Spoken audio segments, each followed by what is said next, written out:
When people think about the fall of Rome, they imagine barbarians storming the gates, legions collapsing, or emperors poisoned in marble palaces. But empires don't crumble just from outside attack. They decay from within. And one of the most corrosive forces is always money. Rome didn't just fall because of invasions or corruption. It fell because its currency imploded. And the lessons from that collapse still apply to every modern economy that believes it can manipulate money and escape the consequences. Let's set the stage. For centuries, Rome's economic backbone was the silver denarius. First minted around 211 before Christ, it was nearly pure silver, trusted across the empire and beyond. Roman soldiers were paid in it, merchants demanded it, and ordinary people stored their wealth in it. The denarius wasn't just money. It was confidence in metal form. The empire's power and the coin's value were linked. As long as people believed in Rome, they believed in its money. But running an empire is expensive. Legions had to be paid, roads and aqueducts built, and wars financed. By the 2nd century after Christ, Rome was stretched thin, defending borders against Germanic tribes, Parthians in the east, and unrest within. Tax revenues could not keep pace with military costs. So emperors turned to an age-old trick: debasement. Instead of taxing citizens more, always unpopular, they reduced the silver content in the denarius. The numbers tell the story. Under Emperor Augustus, who ruled at the dawn of the empire, the denarius contained about 95% silver. By the reign of Caracalla in the early 3rd century, it had dropped to around 50%. By the time of Emperor Gallienus in the mid-3rd century, the denarius contained less than 5% silver. A coin once made of solid metal had become a disc of bronze coated with a thin silver wash. The people could see and feel the difference. Inflation followed. Prices rose because money was no longer anchored to real value. A measure of wheat that once cost a single denarius might suddenly cost dozens. This was not abstract theory. It devastated the lives of ordinary Romans. Soldiers demanded higher pay to cover rising costs. Merchants stopped accepting debased coins, preferring barter or payments in gold. Local economies reverted to direct trade because the currency was no longer trusted. And the more confidence eroded, the more emperors struck cheaper coins, hoping quantity would replace quality.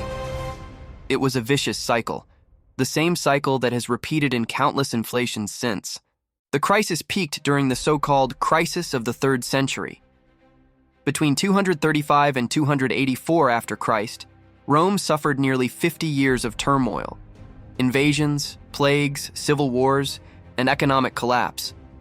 Emperors rose and fell at dizzying speed, sometimes reigning only months before being assassinated. Behind the political drama was a broken financial system. Taxes were demanded in coins worth less and less. Farmers abandoned their lands rather than pay. Trade networks fractured. And the Roman government attempted desperate measures, from price controls to forced labor obligations, to keep the system afloat. None of it worked. One emperor, Diocletian, tried to stop the bleeding. In 301 after Christ, he issued the edict on maximum prices, fixing the cost of over 1,000 goods and services, from grain to labor wages. Violators faced death. The edict was a catastrophe. Prices couldn't be controlled by decree when the money itself was worthless. The black market swelled, and official trade nearly collapsed. People learned quickly that the law couldn't make a broken coin whole. Eventually, Rome abandoned the denarius altogether. Constantine the Great introduced the solidus, a gold coin of consistent purity, around 312 after Christ. It restored some stability and lasted for centuries in the Eastern Roman or Byzantine Empire. But by then, the Western Empire was already mortally weakened. The debasement of the denarius had hollowed out Rome's economic core. Armies could no longer be sustained, trade networks had shattered, and trust was gone.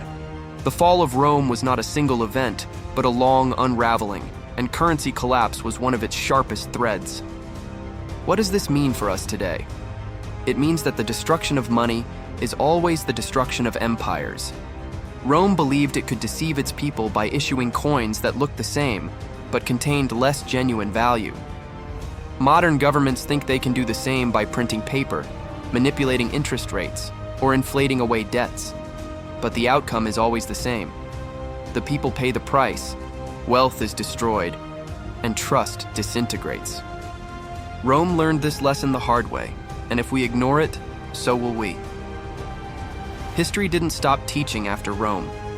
Every major inflationary crisis since then has repeated the same pattern. Governments debase money to cover their costs, elites protect themselves with real assets, and ordinary people are left impoverished.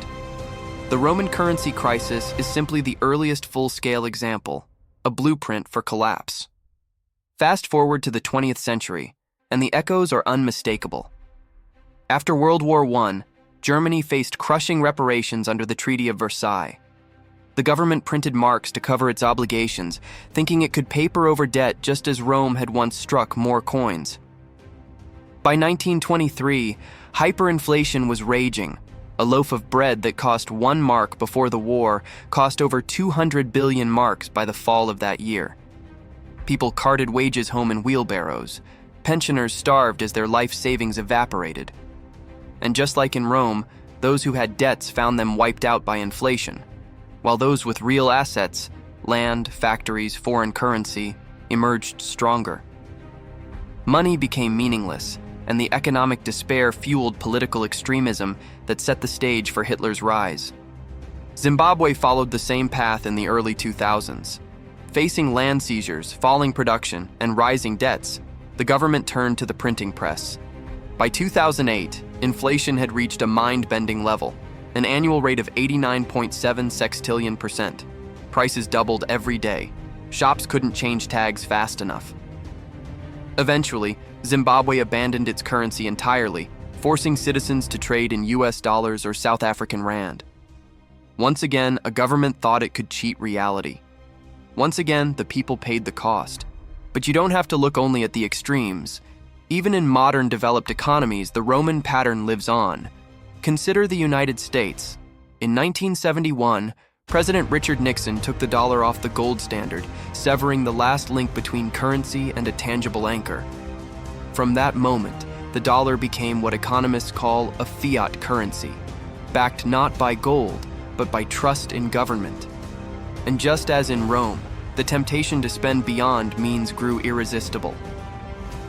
Over the following decades, debt ballooned, money supply expanded, and inflation became a persistent undercurrent. While we haven't seen wheelbarrows of cash, we have witnessed a steady erosion of purchasing power. $1 in 1971 could buy what takes more than $6 today. The coins look the same, the bills look the same, but the value has been hollowed out. The trick is always the same. Governments disguise inflation as growth. They tell citizens that higher wages mean prosperity, even as costs rise faster. They present debt as investment, even when it funds consumption. They point to rising stock markets as proof of wealth, even when the majority own little or no stock at all. Just like the Roman emperors, they pretend that nothing fundamental has changed, while quietly extracting value from every coin, every bill, every paycheck. What makes this dangerous today is that the scale is global. Rome's collapse was an imperial crisis. Weimar's hyperinflation was national. Zimbabwe's was local. But today, the entire world runs on fiat currencies, massive debts, and central banks willing to print trillions at the first sign of crisis. That means the next collapse won't be confined to a single empire or country. It will ripple across the globe. And if history is any guide, the ones who suffer will not be the elites who hold assets, but the millions who rely on salaries, pensions, and savings denominated in increasingly fragile currencies. So what should you, as an individual, take away from Rome's currency crisis? First, understand that inflation is not an accident. It is policy. It is the silent tax that has weakened empires for 2,000 years. Second, realize that real wealth is not found in paper or digits on a screen, but in assets that hold value when money does not. Land, skills, productive businesses, resources. Third, never assume stability is permanent. Romans in the 1st century would have laughed if told their coins would one day be worthless. Germans in 1913 would have scoffed at the idea of wheelbarrows full of cash. Zimbabweans in the 1980s thought their independence promised prosperity, yet in each case the same story unfolded. The fall of Rome reminds us that financial systems can collapse slowly, then suddenly, as trust evaporates. When money stops being real, society itself begins to unravel. Contracts fail, trade breaks down, armies dissolve, and governments lose legitimacy. The barbarians at the gate may finish the job, but the real killer is always inside the treasury. And here is the punchline: history doesn't repeat, but if you don't understand it, it will crush you all the same. The Roman currency crisis wasn't just about bad emperors or greedy elites. It was about the fragility of money itself when abused by power, and that fragility has never disappeared. If this gave you a new perspective, hit subscribe. History has the answers, and I'll show you where to look.